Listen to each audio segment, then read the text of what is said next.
So we have created a modern computer from first principles using the help of Nantu Tetris for our J component under the subject operating systems CAC 2005 under Abdul Qadir sir. Uh, Firstly, I'd like to introduce you to the topic. Next slide, please. Our project focuses mainly on understanding how computers works, the basic computers that are there, and how we can solve basic problems and complex problems by dividing these problems into various modules and then develop solutions for large scale hardware and software systems since we have hands-on experience to the operating system. Next. Since our brain works in a higher level logic, so this is the workflow diagram of a brain, of how brain thinks, that is a human thought, but we'll be backtracking it using the basic principles and using the logic gates, and then we'll be creating basic logic gates, and using those basic logic gates we'll be creating CPU, RAM, and chipsets. That will be the gate logic, and from that gate logic we'll prepare the digital design, that is the computer architecture. And after abstracting that computer architecture we'll build the assembler. From assembler we'll build low level code, and after preparing the low level code for the assembler we'll put it into compiler, and then we'll prepare the high level code which solves the problem statement that we are working on. Next slide. So we have basically divided our project into 6 modules, that is Boolean logic, Boolean arithmetic, sequential logic, machine language, computer architecture, and assembler. Boolean logic is basically logic, for example, binary logic, that is yes, no, 1, 0, something like that. Using that, we have created gates, that is and or gates, and different types of gates, not gate, and all of that. And using those gates, we have prepared sequential logical circuits, for example, flip flop, latches, and all other stuff. And you we have programmed machine language to utilize those sequential logical circuits. And using these both, we have created an architecture that works on the problem, and that architecture is operated by an assembler. Next slide.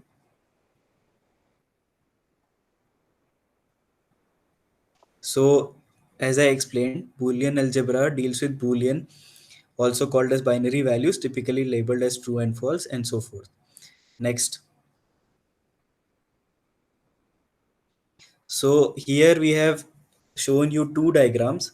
Basically, we have created a chip, XOR chip, and this is the truth table of XOR chip, AB and out. There are two values taken by this chip, that is A and B, and it gives the output in the form of one output. And we have created this using basic Boolean algebra and logic gates, that is NOT gate, AND gate, and OR gate. So the diagram for it is given in the chip diagram. So now we'll open the hardware stimulator and show you how it is working.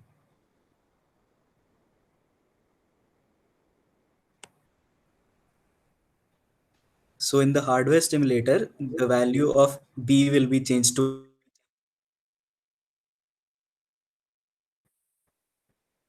Yeah. So next, if we run it, it will give the output. Yeah. So you can see the output is 1, and the required output is also 1. So it is verified. Next, we'll use this gates, the XOR gate and AND gate, to build half adder, full adder, and 16-bit incrementer, and all of this. All of this will be explained by my friend Mohit.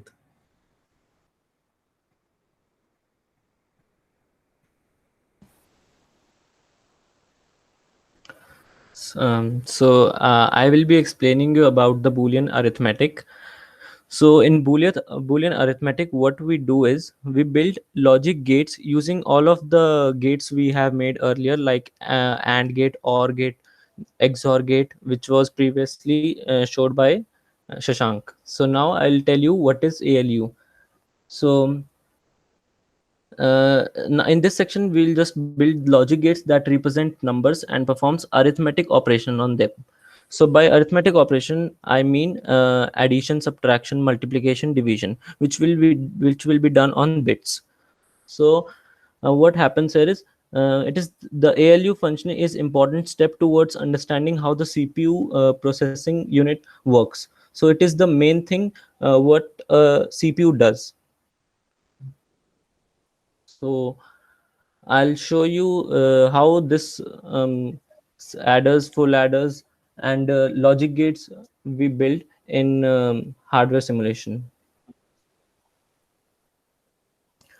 So suppose we have a 16-bit adder. Let me open it.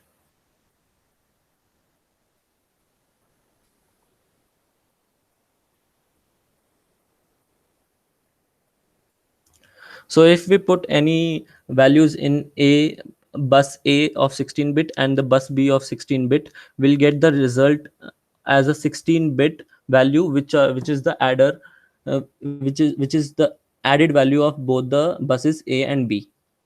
So like this, we'll make different adders, different logic gates like adder, subtractor, full adder, half adder, and using these all gates, we'll now construct the next thing, that is sequential logic. So all the Boolean arithmetic chips that we build in chapter 1 and chapter 2 are combinational. So now what we'll do, these relatively simpler chips provide many important functional functions, but they cannot maintain state. So after this, we'll compute those values which we did using the 16-bit adder, and we'll implement those on the bits, and using those bits we'll make the memory. So how will we make the memory? We will show you in the hardware simulation.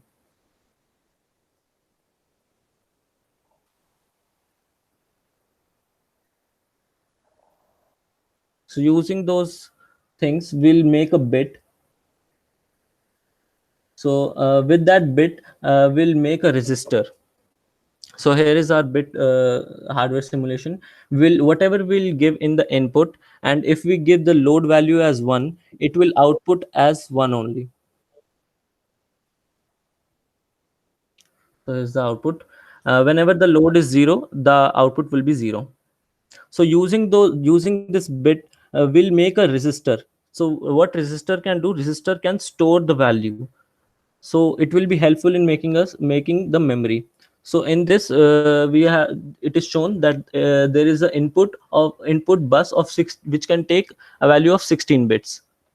So the same thing we are doing here. If the load is 1, it will output as the whatever the value will give in the input. So using that resistor, we'll make a 8-bit RAM. After the 8-bit RAM, using 8-bit RAM and a mux, we'll make a RAM of 64-bit. And after 64-bit, we'll make a RAM of 512 KB, 1 KB, and 16 KB. Using those that RAM, we'll make the PC. So yeah. So now Ionuja will explain the rest of the topics.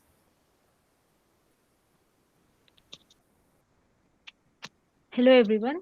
This As Mohit has explained, this using the sequential logic, we were able to create the RAM and program counter. I will go to the start with the machine language. A computer can also be described abstractly by specifying and demonstrating its machine language capabilities. And indeed, it is convenient to get acquainted with a new computer system by seeing some low level programs. Here, I will show you a code using the low level program which I have created.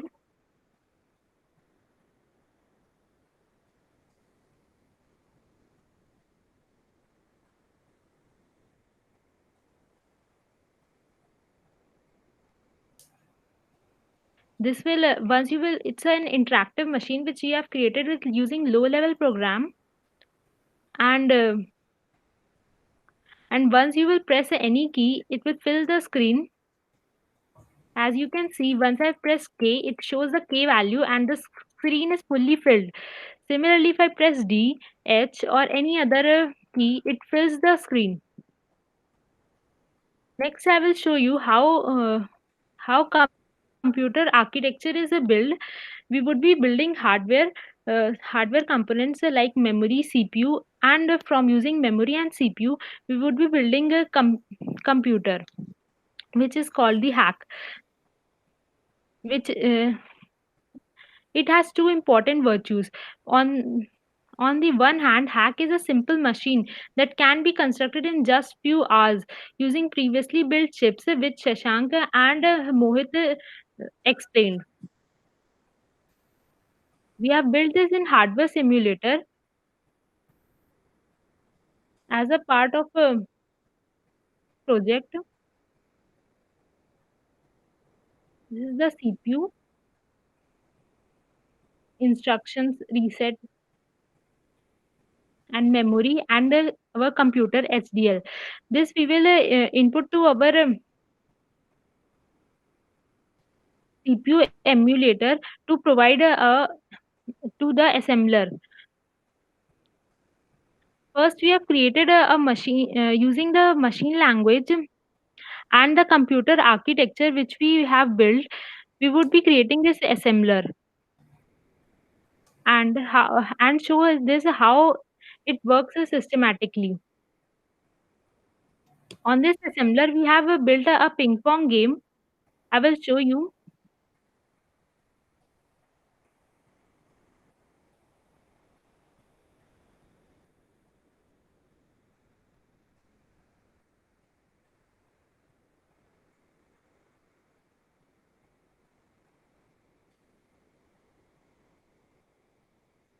As you can see, when I left key, we'll restart again.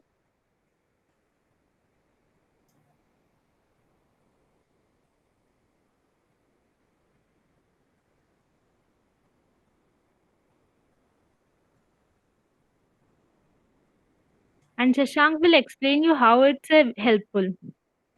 Uh, so it is properly explained by my teammates that we have built a hack computer, that is a basic computer using basic arithmetic tools, and then building the ALU, and then with the help of ALU we have built the hack computer by building resistors. And by building resistors, that is what I mean is, we initially built 1 bit resistor, then using that 1 bit resistors we built 16-bit resistors and built the memory. And then we created the program counter. The program counter had PC, incrementer, and all the details.